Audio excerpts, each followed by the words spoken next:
Section 28 of Frankenstein by Mary Shelley, Volume 3, Chapter 7. My present situation was one in which all voluntary thought was swallowed up and lost. I was hurried away by fury. Revenge alone endowed me with strength and composure. It modelled my feelings, and allowed me to be calculating and calm, at periods when otherwise delirium or death would have been my portion. My first resolution was to quit Geneva for ever, my country, which, when I was happy and beloved, was dear to me, now, in my adversity, became hateful. I provided myself with a sum of money, together with a few jewels which had belonged to my mother, and departed. And now my wanderings began, which are to cease but with death. I have traversed a vast portion of the earth, and have endured all the hardships which travellers, in deserts and barbarous countries, are wont to meet. How I have lived I hardly know. Many times have I stretched my failing limbs upon the sandy plain and prayed for death. But revenge kept me alive. I dared not die and leave my adversary in being. When I quitted Geneva, my first labour was to gain some clue by which I might trace the steps of my fiendish enemy. But my plan was unsettled, and I wandered many hours round the confines of the town, uncertain what path I should pursue. As night approached, I found myself at the entrance of the cemetery, where William, Elizabeth, and my father reposed. I entered it, and approached the tomb which marked their graves. Everything was silent, except the leaves of the trees, which were gently agitated by the wind. The night was nearly dark, and the scene would have been solemn and affecting even to an uninterested observer. The spirits of the departed seemed to flit around and to cast a shadow, which was felt but seen not, around the head of the mourner. The deep grief which this scene had at first excited quickly gave way to rage and despair. They were dead, and I lived. Their murderer also lived, and to destroy him I must drag out my weary existence.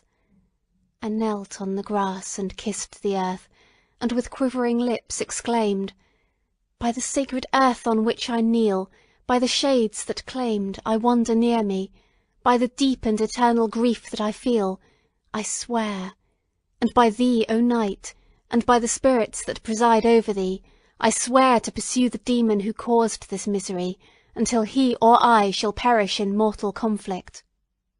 For this purpose I will preserve my life. To execute this dear revenge will I again behold the sun, and tread the green herbage of earth, which otherwise should vanish from my eyes for ever. And I call on you, spirits of the dead, and on you, wandering ministers of vengeance, to aid and conduct me in my work. Let the cursed and hellish monster drink deep of agony. Let him feel the despair that now torments me." I had begun my adjuration with solemnity, and an awe which almost assured me that the shades of my murdered friends heard and approved my devotion, but the furies possessed me as I concluded, and rage choked my utterance. I was answered, through the stillness of night, by a loud and fiendish laugh. It rung on my ears long and heavily, the mountains re-echoed it, and I felt as if all hell surrounded me with mockery and laughter. Surely, in that moment, I should have been possessed by frenzy, and have destroyed my miserable existence, but that my vow was heard, and that I was reserved for vengeance. The laughter died away, when a well-known and bored voice, apparently close to my ear, addressed me in an audible whisper. "I am satisfied, miserable wretch. You have determined to live, and I am satisfied." I darted towards the spot from which the sound proceeded, but the devil eluded my grasp. Suddenly the broad disk of the moon arose, and shone full upon his ghastly and distorted shape as he fled with more than mortal speed. I pursued him, and for many months this has been my task. Guided by a slight clue, I followed the windings of the Rhone, but vainly. The blue Mediterranean appeared, and by a strange chance I saw the fiend enter by night and hide himself in a vessel bound for the Black Sea. I took my passage in the same ship, but he escaped, I know not how. Amidst the wilds of Tartary and Russia, although he still evaded me, I have ever followed in his track. Sometimes the peasants, scared by this horrid apparition, informed me of his path. Sometimes he himself, who feared that if I lost all trace I should despair and die, often left some mark to guide me. The snows descended on my head, and I saw the print of his huge step on the white plain. To you, first entering on life, to whom care is new and agony unknown, how can you understand what I have felt and still feel? Cold, want, and fatigue were the least pains which I was destined to endure. I was cursed by some devil, and carried about with me my eternal hell. Yet still a spirit of good followed and directed my steps, and when I most murmured, would suddenly extricate me from seemingly insurmountable difficulties. Sometimes, when nature, overcome by hunger, sunk under the exhaustion, a repast was prepared for me in the desert that restored and inspirited me. The fare was, indeed, coarse, such as the peasants of the country ate, but I may not doubt that it was set there by the spirits that I had invoked to aid me. Often, when all was dry, the heavens cloudless, and I was parched by thirst, a slight cloud would bedim the sky, shed the few drops that revived me, and vanish. I followed, when I could, the courses of the rivers, but the demon generally avoided these, as it was here that the population of the country chiefly collected. In other places human beings were seldom seen, and I generally subsisted on the wild animals that crossed my path. I had money with me, and gained the friendship of the villagers by distributing it, or bringing with me some food that I had killed, which, after taking a small part, I always presented to those who had provided me with fire and utensils for cooking. My life, as it passed thus, was indeed hateful to me, and it was during sleep alone that I could taste joy. O blessed sleep! Often, when most miserable, I sank to repose, and my dreams lulled me even to rapture. The spirits that guarded me had provided those moments, or rather hours, of happiness, that I might retain strength to fulfil my pilgrimage. Deprived of this respite, I should have sunk under my hardships. During the day I was sustained and inspirited by the hope of night, for in sleep I saw my friends, my wife, and my beloved country. Again I saw the benevolent countenance of my father, heard the silver tones of my Elizabeth's voice, and beheld Clerval enjoying health and youth. Often, when wearied by a toilsome march, I persuaded myself that I was dreaming, until night should come, and that I should then enjoy reality in the arms of my dearest friends. What agonizing fondness did I feel for them! How did I cling to their dear forms, as sometimes they haunted even my waking hours, and persuade myself that they still lived. At such moments, vengeance, that burned within me, died in my heart, and I pursued my path towards the destruction of the demon more as a task enjoined by heaven, as the mechanical impulse of some power of which I was unconscious, than as the ardent desire of my soul. What his feelings were, whom I pursued, I cannot know. Sometimes, indeed, he left marks in writing, on the barks of the trees, or cut in stone, that guided me and instigated my fury. My reign is not yet over. These words were legible in one of these inscriptions. You live, and my power is complete. Follow me. I seek the everlasting ices of the north, where you will feel the misery of cold and frost to which I am impassive. You will find, near this place, if you follow not too tardily, a dead hare. Eat and be refreshed. Come on, enemy. We have yet to wrestle for our lives, but many hard and miserable hours must you endure until that period shall arrive. Scoffing devil! Again do I vow vengeance, again do I devote thee, miserable fiend, to torture and death. Never will I omit my search until he or I perish, and then with what ecstasy shall I join my Elizabeth, and those who even now prepare for me the reward of my tedious toil and horrible pilgrimage." As I still pursued my journey to the northward, the snows thickened and the cold increased in a degree almost too severe to support. The peasants were shut up in their hovels, and only a few of the most hardy ventured forth to seize the animals whom starvation had forced from their hiding-places to seek for prey. The rivers were covered with ice, and no fish could be procured, and thus I was cut off from my chief article of maintenance. The triumph of my enemy increased with the difficulty of my labours. One inscription that he left was in these words: "Prepare, your toils only begin, wrap yourself in furs, and provide food, for we shall soon enter upon a journey where your sufferings will satisfy my everlasting hatred."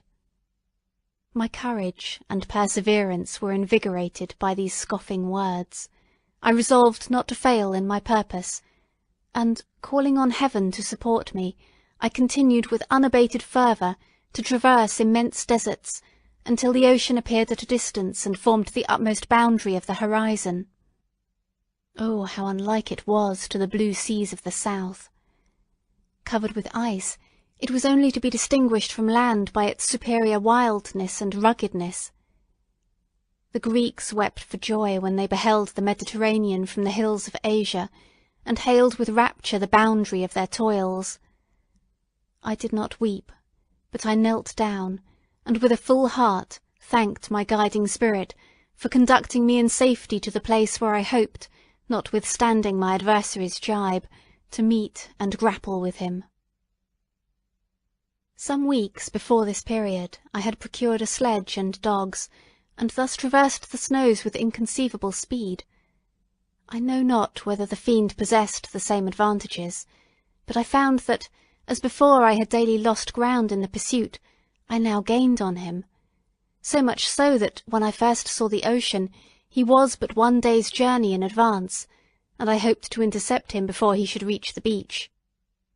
With new courage, therefore, I pressed on, and in 2 days arrived at a wretched hamlet on the seashore. I inquired of the inhabitants concerning the fiend, and gained accurate information. A gigantic monster, they said, had arrived in the night, armed with a gun and many pistols, putting to flight the inhabitants of a solitary cottage through fear of his terrific appearance. He had carried off their store of winter food, and placing it in a sledge, to draw which he had seized on a numerous drove of trained dogs, he had harnessed them, and the same night, to the joy of the horror-struck villagers, had pursued his journey across the sea in a direction that led to no land, and they conjectured that he must be speedily destroyed by the breaking of the ice, or frozen by the eternal frosts. On hearing this information, I suffered a temporary excess of despair.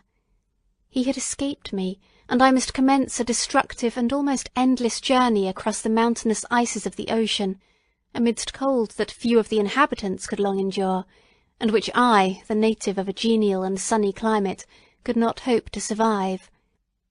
Yet at the idea that the fiend should live, and be triumphant, my rage and vengeance returned, and like a mighty tide overwhelmed every other feeling.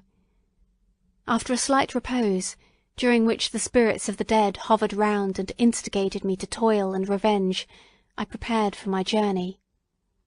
I exchanged my land sledge for one fashioned for the inequalities of the frozen ocean, and purchasing a plentiful stock of provisions, I departed from land. I cannot guess how many days have passed since then, but I have endured misery which nothing but the eternal sentiment of a just retribution burning within my heart could have enabled me to support. Immense and rugged mountains of ice often barred up my passage, and I often heard the thunder of the ground sea, which threatened my destruction. But again the frost came, and made the paths of the sea secure. By the quantity of provision which I had consumed, I should guess that I had passed 3 weeks in this journey, and the continual protraction of hope, returning back upon the heart, often wrung bitter drops of despondency and grief from my eyes.